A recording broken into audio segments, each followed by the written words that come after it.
국제사회는 대한민국을 완전히 새로운 시각으로 바라보기 시작했습니다. 캄보디아 영토 내에서 발생한 한국 국민 330명 대규모 납치 사태. 이 충격적인 뉴스가 보도되는 순간 세계 각국의 미디어는 한 목소리로 경고했습니다.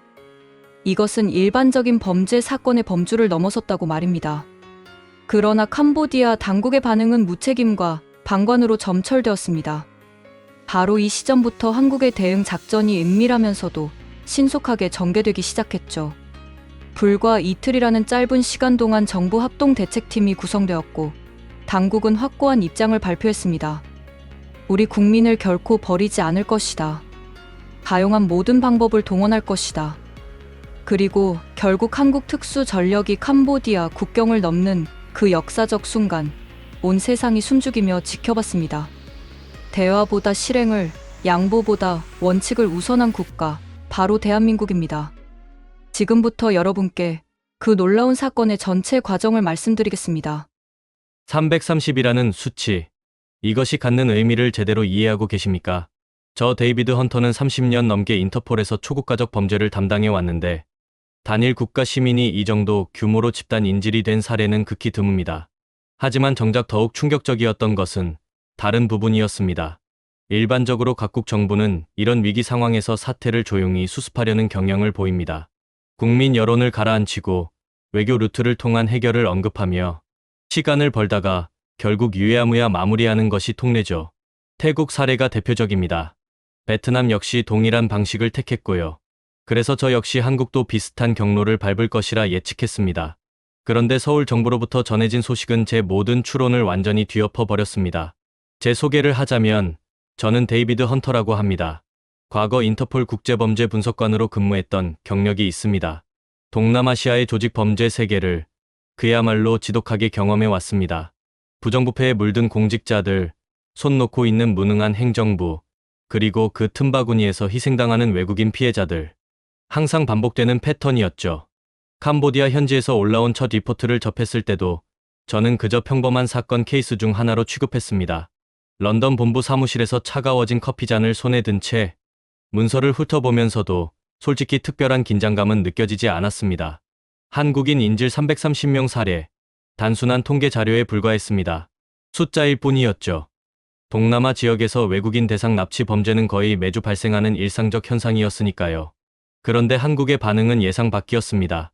그들은 마치 국민의 분노 그 자체를 에너지원으로 전환하는 것처럼 보였습니다. 외무부, 정보기관, 치안당국, 국가 시스템 전체가 단 하나의 목표점을 향해 총집결하기 시작한 겁니다. 그때 제 옆 동료가 한마디 던졌습니다. 데이비드, 한국 쪽 반응이 심상치 않네. 정말 격앙되어 있어. 저는 비웃듯이 반응했습니다. 감정이 격해지면 뭐가 달라집니까? 어차피 현실적 타협점을 찾게 마련이죠. 그러나 제 냉소적 판단은 곧 혼란으로 전환되었습니다. 한국 당국의 행동 패턴은 제가 30년 경력 동안 목격했던 어떤 사례와도 완전히 다른 양상이었습니다. 외교적 미사여구도 정치적 이해득실 계산도 전혀 감지되지 않았습니다. 오로지 인질 구출이라는 단일 미션을 향한 일직선의 전진. 그 명료함이 오히려 제게는 당혹스러웠습니다. 대체 무엇을 의도하는 걸까? 도대체 어떤 계획인 거지? 그 순간부터 의구심이 싹트기 시작했습니다. 왜 이 나라는 다른 방식으로 움직이는가? 그리고 결국 저는 그 역사적 장면을 직접 현장에서 목격하게 되었습니다. 대한민국 특수작전부대가 캄보디아 영토로 진입하는 그 결정적 순간을 말입니다. 신뢰가 무너진 관계에서는 우리는 더 이상 협력할 수 없습니다. 이 한 문장이 모든 상황을 역전시킬 것이라고는 당시 그 누구도 예상하지 못했습니다. 과거 태국 시민들 수백 명이 캄보디아에 납치되었던 사건이 있었습니다. 당시 태국 행정부의 대응은 사실상 전무했습니다. 공식적인 유감 성명 하나 발표하고 그것으로 끝이었죠. 저는 자연스럽게 추측했습니다. 한국 역시 유사한 패턴을 보이겠지. 며칠간 소란스럽다가 이내 잠잠해질 거라고 말입니다. 그러나 서울발 뉴스의 온도는 완전히 예상을 벗어났습니다. 소셜미디어 플랫폼들은 국민 분노로 들끓기 시작했습니다. 주요 언론사들은 매일같이 국가적 자존심 문제를 제기했죠. 330명은 단순 통계가 아니라 살아 숨쉬는 인간들이다. 온라인 댓글란은 격분한 여론으로 넘쳐났습니다. 이것은 일시적인 감정 분출이 아니었습니다. 뭔가 질적으로 다른 에너지, 흐름이 감지되었죠. 거대한 태풍이 몰려오기 직전의 정적 같은 분위기였습니다. 일반적인 정보라면 국민 여론을 누그러뜨리는 데 주력했을 것입니다. 전력을 다해 노력 중이다. 관련국과 긴밀히 소통하고 있다. 이런 식의 진부한 발표로 시간을 지연시켰겠죠. 그런데 한국의 접근 방식은 완전히 달랐습니다. 그들은 오히려 그 국민적 분노를 추진력으로 활용하는 것처럼 보였습니다. 외무당국, 정보조직, 경찰본부, 국가기관 전체의 초점이 하나의 지점으로 수렴되기 시작했습니다. 처음에 저는 이해할 수가 없었습니다. 도대체 왜 이 정도까지 강력하게 반응하는 것일까? 외교 경로를 통해 조용히 해결하면 되는 사안 아닌가? 태국, 베트남, 말레이시아 모두 조용히 처리했던 유형의 사건인데 말입니다. 그때 제 옆자리 동료가 한마디 했습니다. 데이비드, 한국 정부 반응 보통이 아닌데 정말 심각하게 격분한 것 같아. 저는 냉소적으로 웃어넘겼습니다. 감정이 격해진들 무엇이 바뀝니까? 결국엔 현실 조건 앞에서 타협점을 찾게 마련이죠. 그러나 제 비관적 예측은 곧바로 당혹감으로 바뀌었습니다.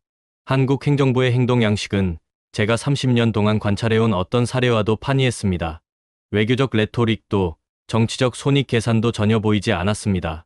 순수하게 인질 구출이라는 단일 목표를 향한 직선 운동. 그 명확함이 도리어 저를 혼란스럽게 만들었습니다. 이게 대체 무엇인가? 어떤 전략을 구사하려는 건가? 그 순간 처음으로 의문이 생겨났습니다. 왜 이 국가는 다른 방식으로 작동하는가? 서울 정부의 강경 기조는 시간이 갈수록 더욱 강화되었습니다. 그리고 그 강렬한 의지는 곧 구체적 행동으로 전환되기 시작했습니다. 제가 수십 년간 국제 범죄 분야에서 활동하며 단 한 번도 목격하지 못한 장면이 펼쳐지려 하고 있었습니다. 제 과거 경험으로 볼 때 이런 유형의 사건에 대한 각국 정부 반응은 충분히 예측 가능합니다. 유감 표시, 공조협력 요청, 외교 채널 가동 지속, 정형화된 프로세스죠. 그리고 몇 주 후면 언론의 관심도 희미해지고 사건 자체도 점차 망각됩니다. 저는 한국 역시 동일한 경로를 밟을 것으로 판단했습니다. 아무리 국민 감정이 격앙되어도 결국 현실적 제약 앞에서 양보하게 되어 있으니까요. 하지만 한국의 선택은 달랐습니다. 사건 발생 후 불과 이틀 만에 한국 정부는 전례가 없는 결정을 단행했습니다. 외무부, 정보기관, 경찰 조직에서 선발된 최고급 인력으로 구성된 통합대응팀이 조직되었습니다. 그리고 그들은 지체 없이 캄보디아 현지로 파견되었죠. 48시간입니다. 다른 국가였다면 내부 회의만 수준은 진행했을 시간입니다. 책임 귀속 논쟁, 재정 검토, 정치적 이해 조정 등등. 그런데 한국은 토론 대신 즉각적인 실행을 택했습니다. 저는 현지 정보 네트워크를 통해 한국 대응팀의 동선을 추적하고 있었습니다. 그들의 이동 속도는 놀라운 수준이었습니다. 캄보디아 도착 즉시 현지 경찰 당국과 컨택했고 정보 수집 시스템을 가동시켰죠. 통상적인 외교 프로토콜을 거의 무시하는 수준이었습니다. 이건 캄보디아 당국 입장에서 기분 나쁠 텐데. 제 동료가 걱정스럽게 말했습니다. 저도 그렇게 생각했죠. 일반적으로는 현지 정부 눈치를 살피면서 신중하게 접근하는 게 상식인데 말입니다. 그런데 한국은 눈치 보는 것 자체를 거부했습니다. 더욱 놀라운 조치는 그 다음에 나왔습니다. 특별 여행 경보 최상위 등급이 선포되었습니다. 인천국제공항의 캄보디아 방면 탑승구는 완전히 폐쇄되었죠. 항공회사들이 혼란에 빠졌습니다. 관광 성수기의 갑작스러운 전면 금지 조치라니 경제적 타격이 막대했으니까요. 하지만 한국 정부의 입장은 전혀 흔들리지 않았습니다. 이것은 단순한 행정적 조치가 아니었습니다. 인질을 구출하기 전까지는 단 한 명의 추가, 국민도 위험 지역에 보내지 않겠다는 국가의 확고한 의지 표명이었습니다. 저는 바로 그 순간 깨닫게 되었습니다. 협상 테이블에 앉으러 가는 것이 아니라는 사실을. 이들은 최후 통첩을 전달하러 가는 것이었습니다. 우리 시민들을 즉각 송환하라고. 그것이 양국 외교 관계 유지의 전제 조건이라고 말입니다. 제 주변 동료들도 술렁이기 시작했습니다. 데이비드, 한국 정말 심각하게 화났네. 이런 수준의 대응은 처음 보는 것 같은데. 인터폴 조직 내부에서도 한국의 대응 전략이 주요 화제가 되었습니다. 30년 경력의 고참 분석관이 저에게 의견을 물었죠. 자네는 어떻게 전개될 것으로 보나? 저는 있는 그대로 답변했습니다. 글쎄요. 감정이 격해진들 어떻게 되겠습니까? 결국 적절한 타협선을 찾아 마무리될 겁니다. 하지만 제 예측은 완전히 빗나갔습니다. 한국은 한 단계 더 공격적으로 나아갔습니다. 통합대응팀은 캄보디아 현장에서 독립적인 첩보 활동을 개시했습니다. 인질 가족들의 진술을 바탕으로 납치 동선을 역추적했고 현지 범죄 네트워크의 구조를 해부했죠. 통상적으로 이런 조사 업무는 현지 치안 당국과 공동으로 수행하는 것이 관례인데 한국팀은 단독으로 모든 것을 진행했습니다. 캄보디아 경찰 시스템을 신뢰하지 않는다는 암묵적 선언이었죠. 그리고 그 불신에는 충분한 근거가 존재했습니다. 한국 대응팀이 수집한 인텔리전스에 의하면 이번 납치 사건 배후에는 중국계 조직범죄 그룹이 자리하고 있었습니다. 더욱이 그들은 캄보디아 현지 권력층과 깊숙이 유착되어 있었죠. 일부 경찰 고위직도 이 커넥션에 연루되어 있다는 증거가 확인되었습니다. 이것은 단순한 범죄 케이스가 아니었습니다. 캄보디아라는 국가 시스템 전체가 문제의 핵심이었던 겁니다. 저는 그 분석 리포트를 검토하며 깊은 한숨을 내쉬었습니다. 이건 해결책이 없는 상황인데 현지 행정 시스템이 부패로 오염되었다면 외교적 협력 체계는 사실상 작동 불가능합니다. 그들은 자국 시민보다 뒷돈을 우선시할 것이 뻔하니까요. 태국이 그런 선례를 보였고 베트남 역시 동일했습니다. 결과적으로 인질들은 방치되고 사건은 미해결로 종결되는 패턴이죠. 그런데 한국의 대응은 제 예측 범위를 완전히 초과했습니다. 그들은 포기라는 옵션을 고려조차 하지 않았습니다. 오히려 더욱 강력하게 압박 수위를 높였죠. 캄보디아 중앙정부에 공식 외교 문서를 발송했습니다. 인질 구출을 위한 전방위적 공조를 즉각 이행하라. 범죄 조직 거점 위치, 인질자 명단, 현지 경찰 협력 메커니즘을 지체 없이 제공하라. 이것은 협조 요청이 아니었습니다. 사실상 명령서였죠. 제 냉소적 관점은 한국의 속도감 앞에서 크게 흔들렸습니다. 정치적 손익 계산도 외교적 완곡 어법도 전혀 감지되지 않았습니다. 순수하게 인질 탈환이라는 단일 목표를 향한 직진 기동. 그 단도직입적 접근이 도리어 저를 혼란스럽게 만들었습니다. 이게 무슨 전략인가? 도대체 무엇을 노리는 것인가? 캄보디아 당국은 당황하기 시작했습니다. 한국이 여기까지 강경하게 나올 것이라곤 예상하지 못했던 겁니다. 보통은 조용히 협력을 타진하고 적당한 선에서 타협하는 것이 국제 관례인데 말입니다. 하지만 한국에게는 타협이라는 개념 자체가 없어 보였습니다. 그들의 시야에는 오로지 330명의 자국 시민만 존재했습니다. 저는 그때 처음으로 의문을 가지게 되었습니다. 이 사람들은 대체 어디까지 갈 생각인가? 외교적 강압, 경제적 제재, 혹은 그 너머의 무언가? 불길한 직감이 엄습했습니다. 한국의 강경 노선은 아직 정점에 도달하지 않았다는 예감. 이것은 단지 서막에 불과하다는 직관이었죠. 압박이 강화되자 캄보디아는 57명 검거라는 실적을 발표했습니다. 언론 매체들은 이를 톱뉴스로 다뤘죠. 캄보디아 정부, 납치 범죄 조직 소탕 성공. 하지만 저는 진실을 파악하고 있었습니다. 이것은 언론 플레이를 위한 허상에 불과하다는 것을. 프놈펜의 안개가 자욱한 어느 새벽, 저는 현지 첩보원과 접선했습니다. 그는 담뱃재를 털어내며 냉소적으로 말했습니다. 데이비드, 57명 체포 발표라니? 말도 안 되는 소리지. 그중 절반 정도는 하급 조직원들이고 나머지는 사건과 무관한 인물들이야. 진짜 핵심 브레인들은 유유자적 빠져나갔다고. 저는 예상했던 정보였지만 여전히 쓴맛이 돌았습니다. 한국 통합대응팀 역시 동일한 분석 결론에 도달했습니다. 우리가 인터폴 공식 루트를 통해 캄보디아 측에 전달한 공조 요청은 총 20건이었습니다.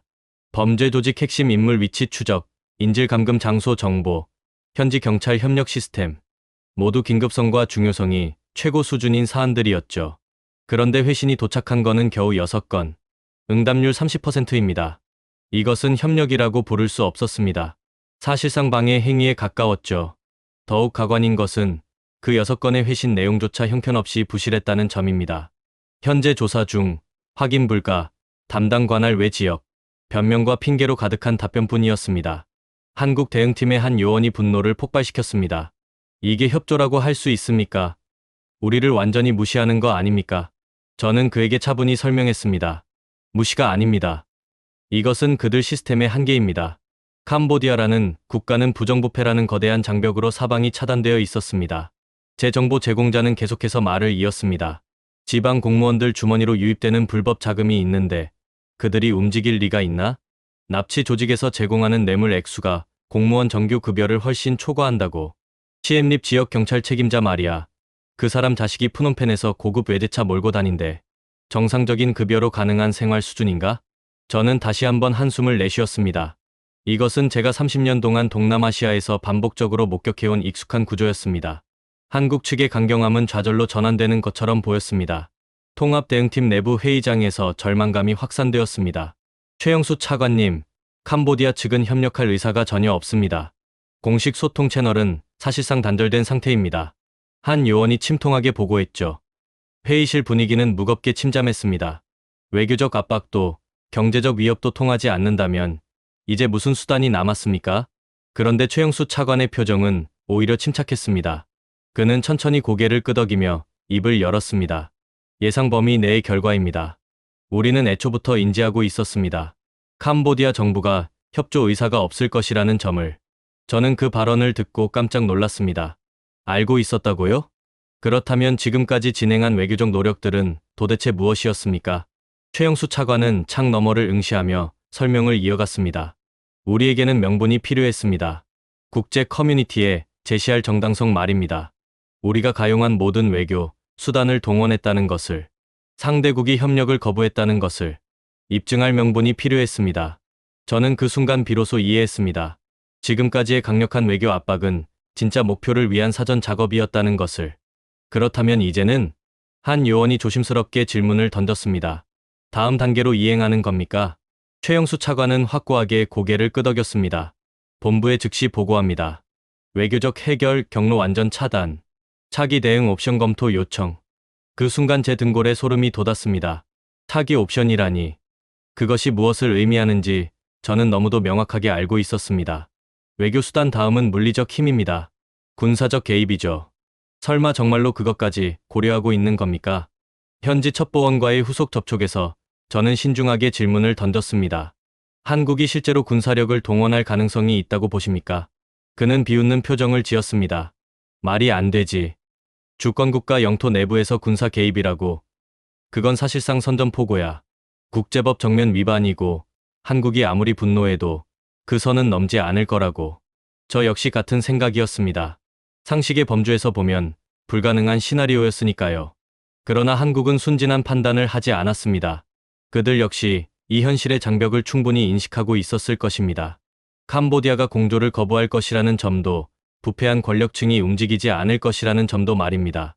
그럼에도 불구하고 그들은 최후까지 압박을 멈추지 않았습니다. 가용한 모든 외교 수단을 소진했고 가능한 모든 경제적 제재를 실행했습니다. 왜일까요? 도대체 왜 여기까지 밀어붙이는 걸까요? 저는 한국 국내 뉴스를 관찰하며 그 동기를 파악할 수 있었습니다. 인질 가족들의 인터뷰가 매일같이 송출되고 있었습니다. 22세 대학생의 모친은 눈물을 쏟으며 증언했습니다. 우리 아들은 봉사활동에 참여하겠다고 말했어요. 어려운 분들을 돕고 싶다고 했어요. 그렇게 선량한 아이가, 그런 아이가 60대 부치는 주먹을 꽉 움켜쥐며 선언했습니다. 나는 대한민국 정부를 신뢰합니다. 우리 국가를 믿습니다. 바로 그 신뢰가 한국 정부를 작동시키는 원동력이었습니다. 저는 그제야 본질을 이해했습니다. 이것은 단순한 외교 분쟁이 아니라는 사실을. 이것은 국가가 국민에게 맺은 계약을 이행하는 문제였습니다. 330명은 추상적 수치가 아니라 330개 가정이었고 330번의 신뢰였으며 330개의 계약이었습니다. 그 계약을 지키기 위해서라면 한국은 과연 어디까지 갈 수 있을까요?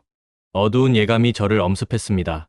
캄보디아는 자신들이 무엇을 자극했는지 깨닫지 못하고 있었습니다. 그들은 한국을 여타 국가들처럼 적절히 회유하면 넘어갈 것이라 착각했죠.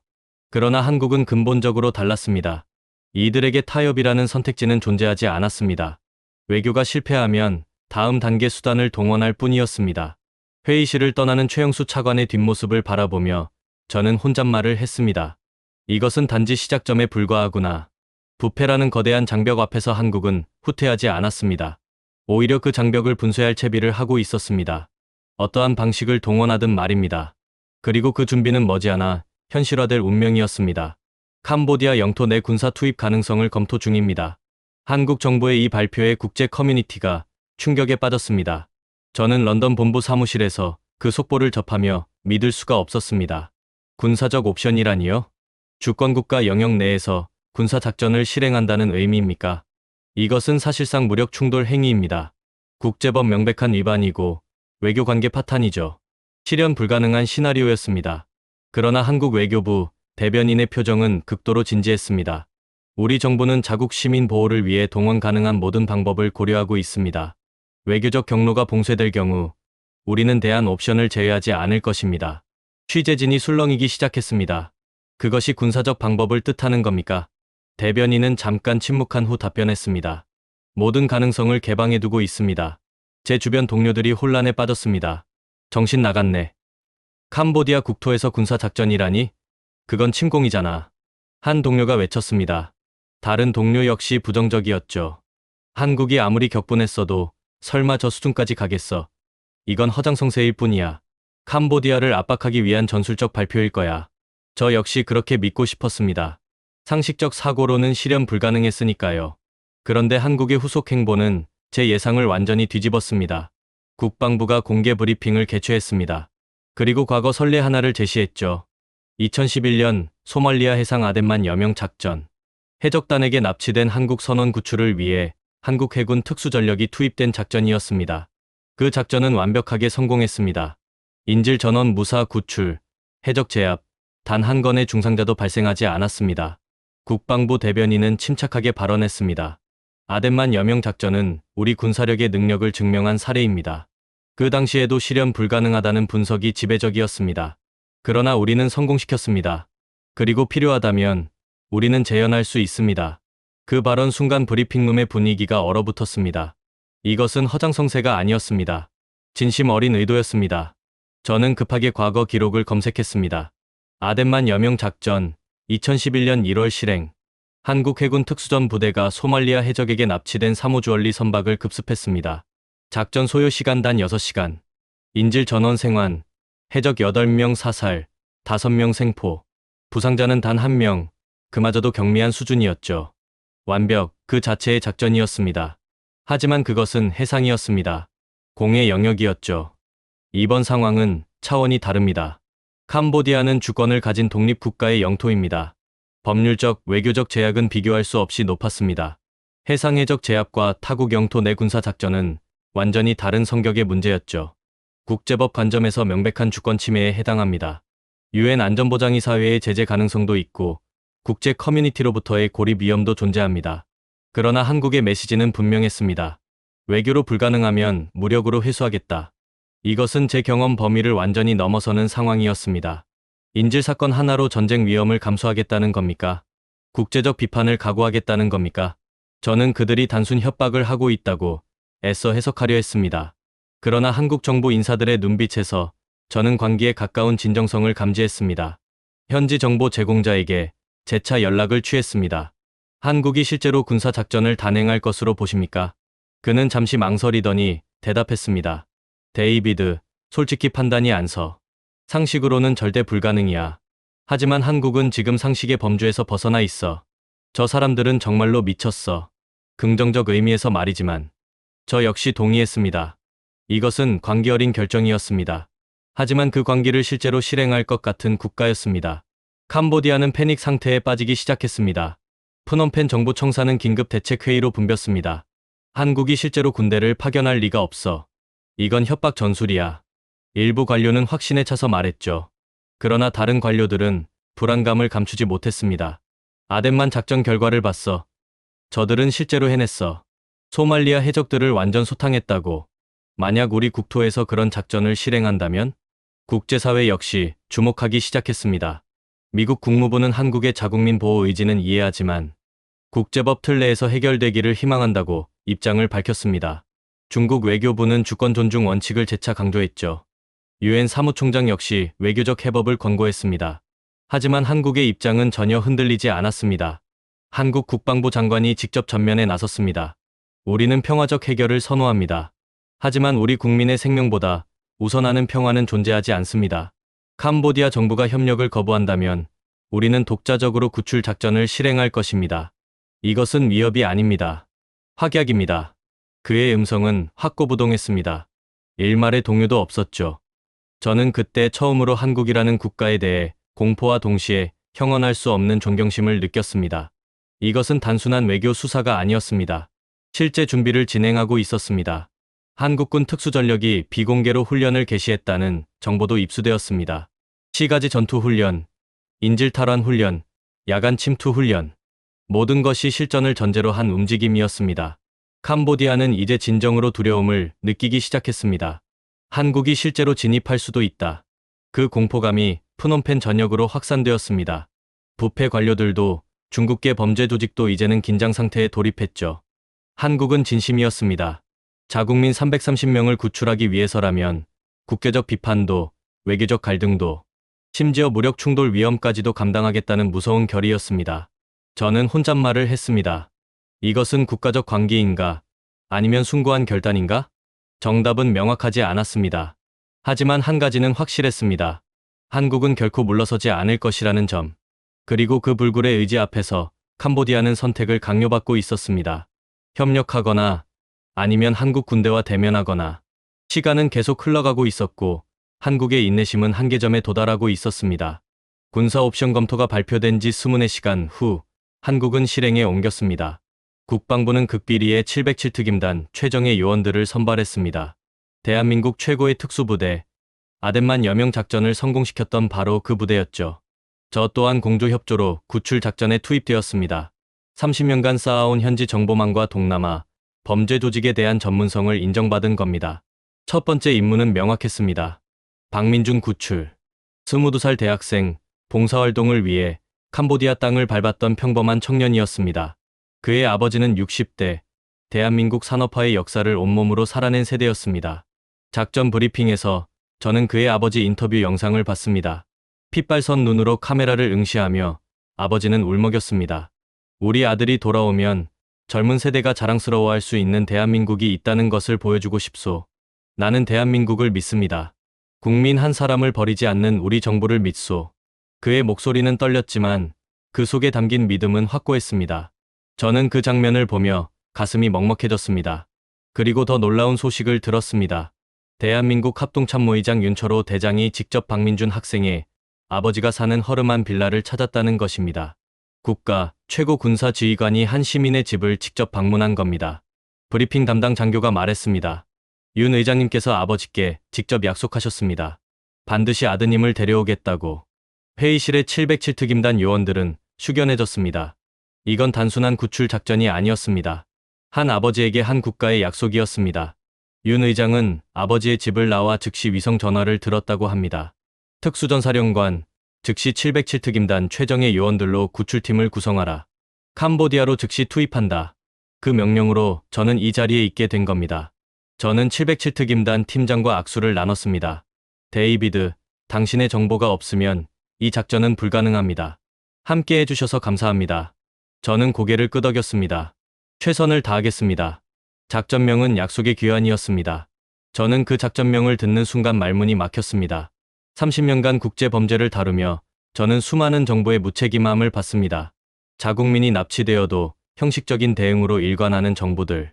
예산이 아깝다며 외교적 마찰이 두렵다며 국민을 포기하는 정부들을 봐왔습니다. 하지만 한국은 달랐습니다. 그들은 한 사람을 위해 최정예 부대를 투입했습니다. 국제적 비난을 감수하고 외교적 파국을 무릅쓰고 전쟁 위험까지 감수하면서 말입니다. 왜입니까? 왜 이렇게까지 합니까? 답은 간단했습니다. 그 한 사람이 대한민국 국민이었기 때문입니다. 냉소로 가득 찼던 제 가슴에 뜨거운 무언가가 차오르는 것을 느꼈습니다. 브리핑이 시작됐습니다. 박민준 학생의 소재는 시엠립 외곽 폐공장으로 추정됩니다. 스크린에 위성 사진이 떴습니다. 저는 그 지역을 잘 알고 있었죠. 그곳은 중국 범죄 조직의 거점입니다. 현지 경찰도 결탁되어 있습니다. 제가 정보를 보충했습니다. 팀장이 고개를 끄덕였습니다. 예상대로군요. 적대 세력으로 간주하고 진입합니다. 작전 계획은 치밀했습니다.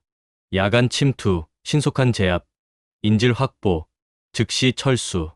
아덴만 여명 작전의 성공 공식을 그대로 적용한 것이었습니다. 하지만 이번엔 바다가 아닌 육지였습니다. 주권 국가의 영토였죠. 법적, 외교적 위험은 비교할 수 없이 높았습니다. 작전 중 현지 경찰과 조우할 경우 어떻게 합니까? 한 대원이 물었습니다. 팀장의 대답은 단호했습니다. 무력 충돌은 최대한 피한다. 하지만 아군과 인질의 안전이 우선이다. 필요하다면 제압한다. 이건 사실상 전투 준비 명령이었습니다. 캄보디아 경찰과도 싸울 수 있다는 뜻이었죠. 저는 그제야 깨달았습니다. 한국은 정말로 모든 것을 각오했다는 것을. 칠흑 같은 어둠 속 저는 707특임단 요원들과 함께 숨죽이며 목표 지점으로 접근했습니다. 시엠립 외곽 폐공장. 위성사진으로 수십 번 본 그곳이 이제 눈앞에 있었습니다. 달빛조차 구름에 가려진 밤, 우리는 그림자처럼 이동했습니다. 캄보디아 정부가 마지못해 넘겨준 정보는 허술했고 곳곳에 부패한 현지 경찰의 눈이 번뜩였습니다. 이건 단순한 구출이 아니었습니다. 적진 한가운데로 들어가는 침투 작전이었습니다. 알파팀, 3시 방향 매복 조심. 현지 경찰로 위장한 감시조다. 팀장의 나지막한 목소리가 무전기를 타고 흘러나왔습니다. 저는 그 방향을 확인했습니다. 과연 제복을 입은 2명이 담배를 피우며 서 있었죠. 하지만 그들의 눈빛은 경계하는 군인의 것이었습니다. 범죄 조직과 결탁한 경찰들이었습니다.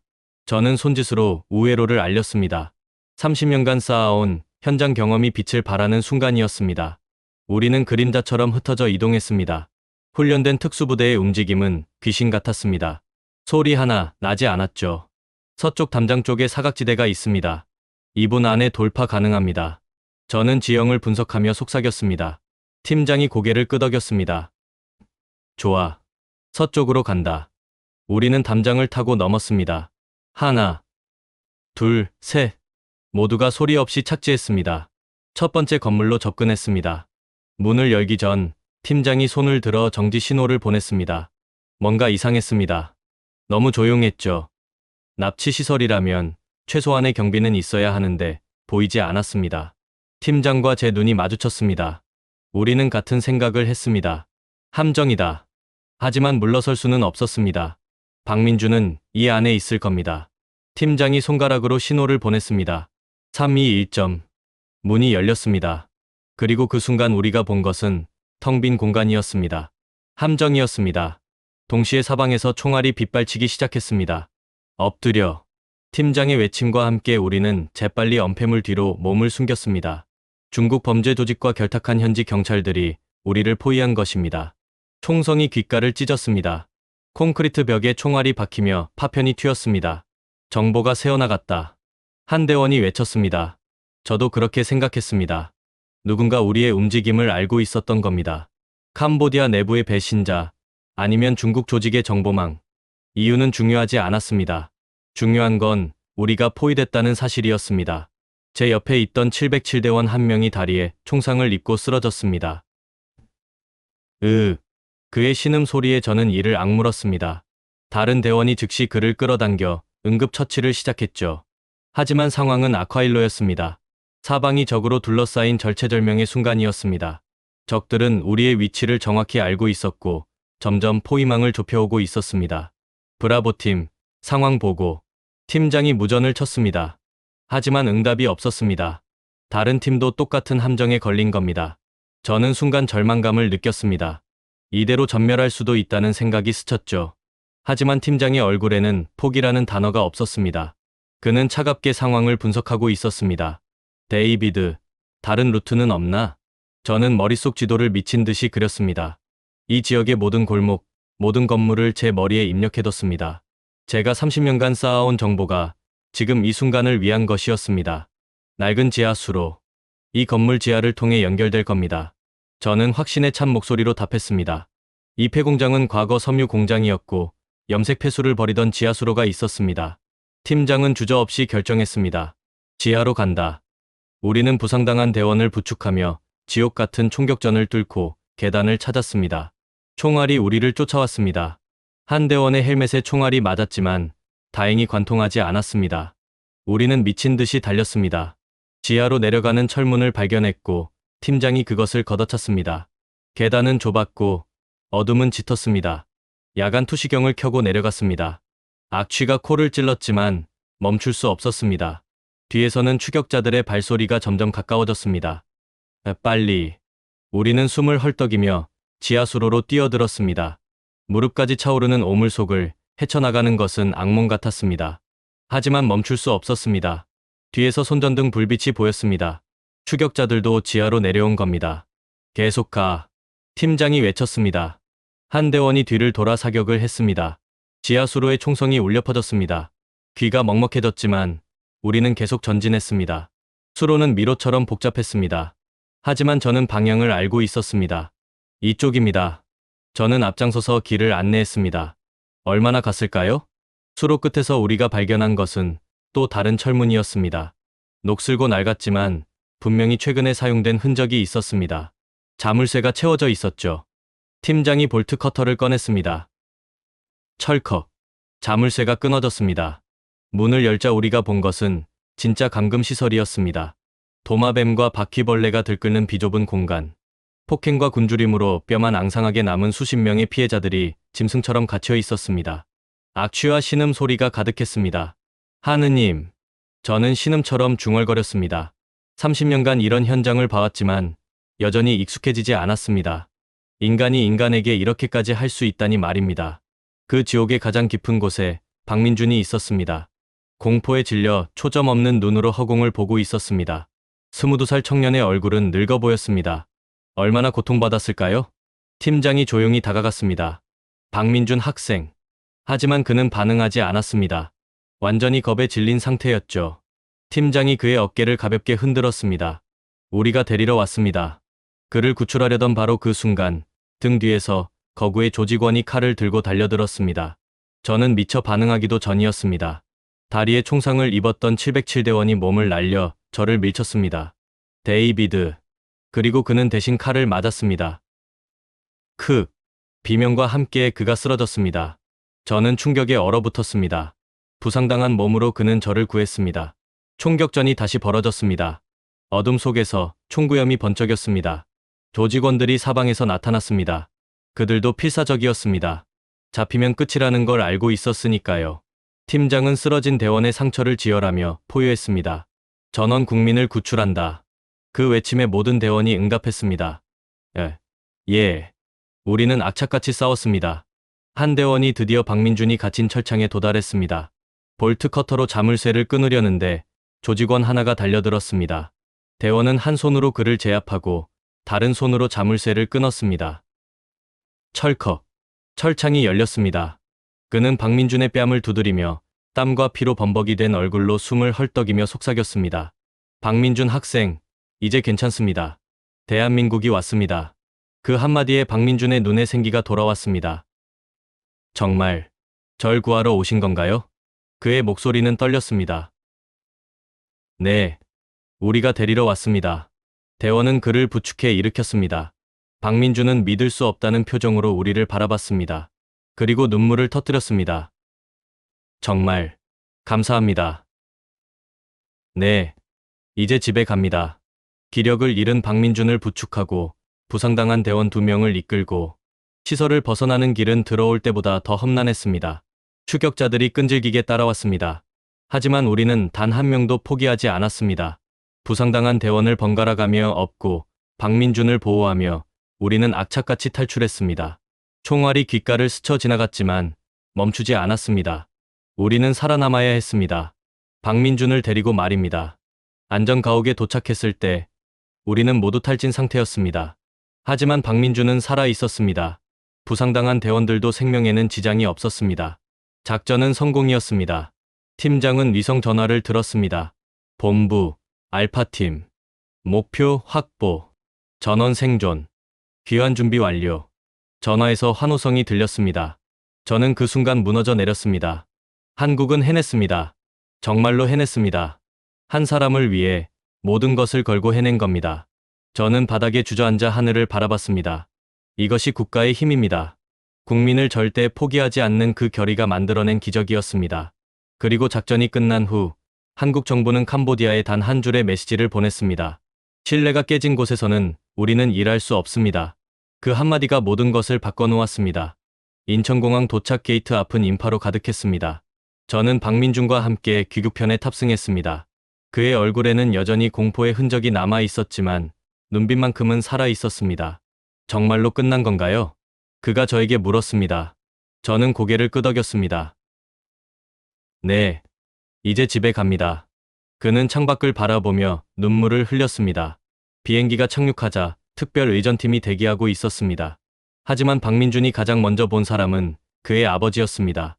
60대 노인은 출입문 앞에서 떨리는 다리로 서 있었습니다.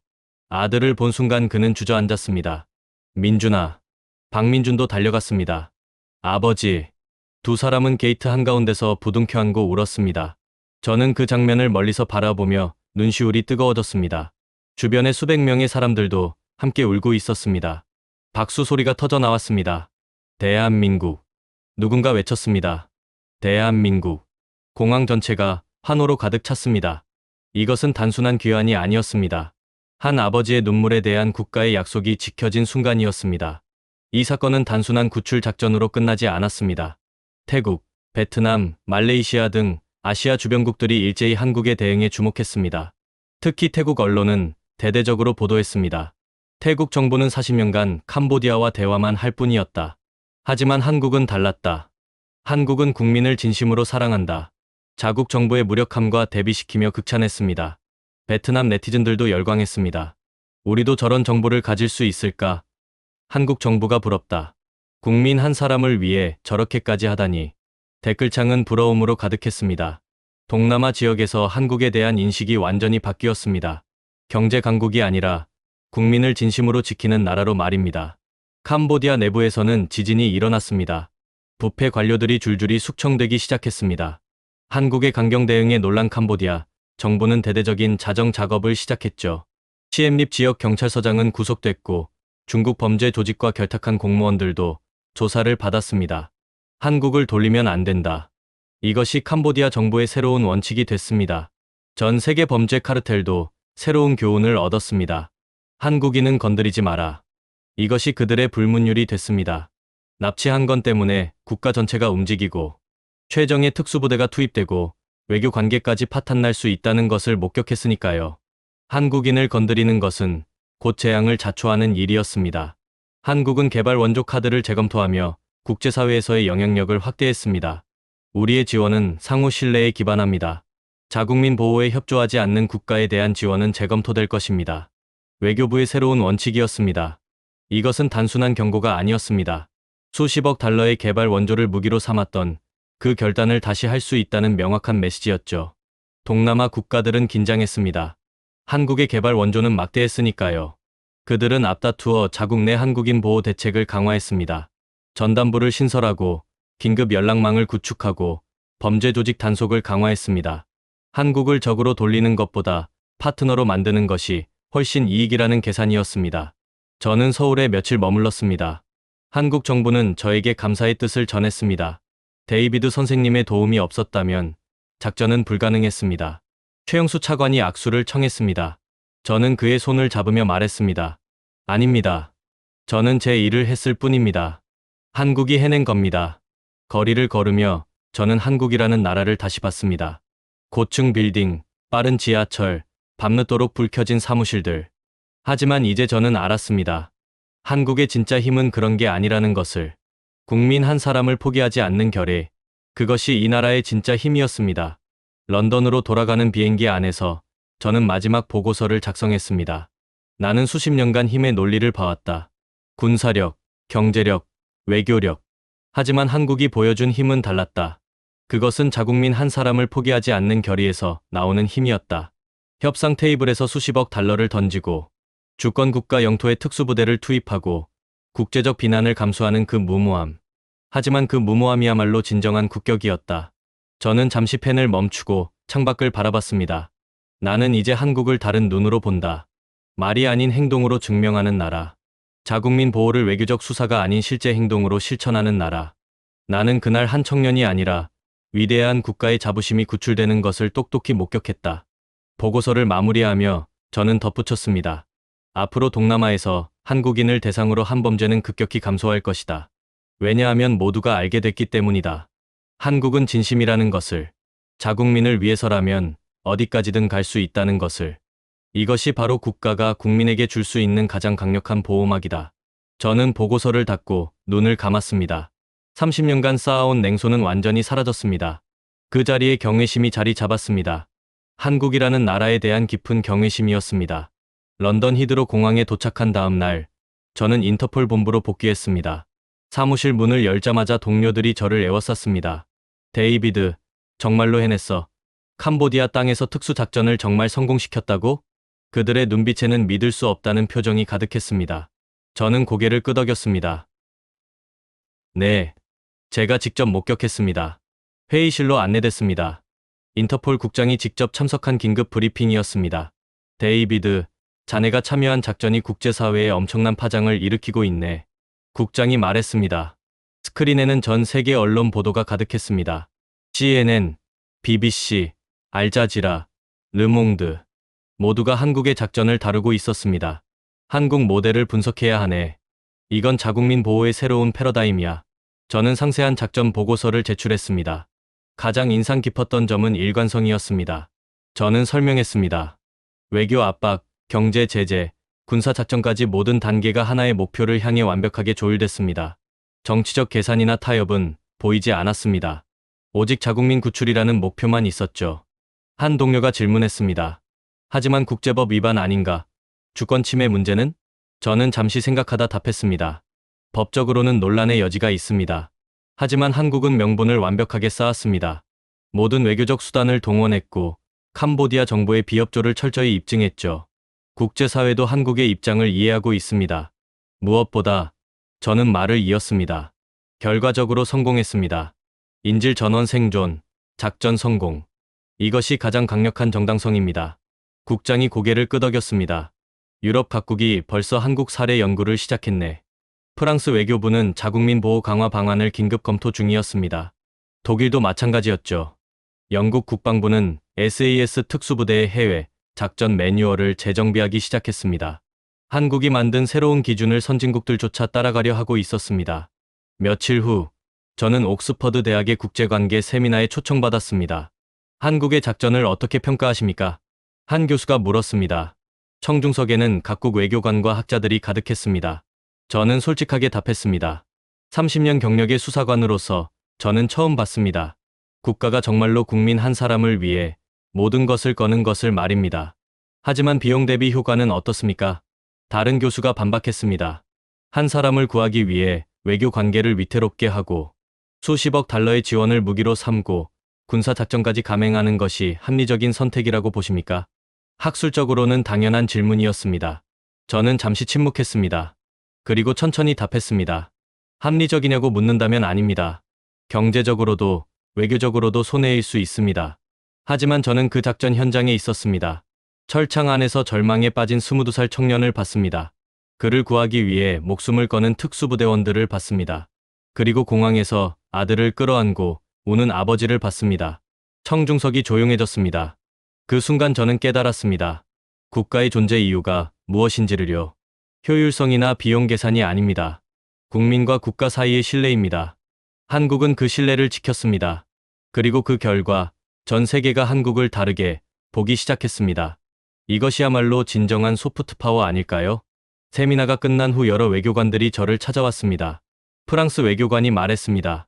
우리도 한국처럼 할 수 있을까요? 저는 솔직하게 답했습니다. 정치적 의지만 있다면 가능합니다. 하지만 그 의지를 실행에 옮기는 건 다른 문제죠. 한국은 해냈습니다. 그것이 차이입니다. 그날 밤 호텔방에서 저는 최종 보고서를 완성했습니다. 한국의 작전명 약속의 귀환은 21세기 자국민 보호의 새로운 기준을 제시했다. 외교, 경제, 군사를 통합한 전방위적 접근, 타협 없는 실행력, 그리고 무엇보다 국민 한 사람의 생명을 최우선으로 삼는 명확한 가치관. 이것이 한국 모델의 핵심이다. 한국의 사례는 국제사회의 새로운 표준이 될 것이다. 이미 여러 국가가 벤치마킹을 시작했다. 범죄 조직들은 한국인을 회피하기 시작했으며 이는 한국 국민의 해외 안전도를 획기적으로 높일 것이다. 한국은 군사력이나 경제력이 아닌 국민을 지키는 의지로 국제적 위상을 높였다. 보고서의 마지막 문장을 쓰며 저는 미소 지었습니다. 국가는 국민을 지킬 수 있다. 아니, 지켜야 한다. 그것이 국가의 존재 이유다. 한국이 증명했다. 이것이 바로 진정한 선진국의 모습이다. 오늘 이야기 어떠셨나요? 한 나라가 자국민 한 사람을 위해 어디까지 갈 수 있는지 우리는 생생하게 목격했습니다.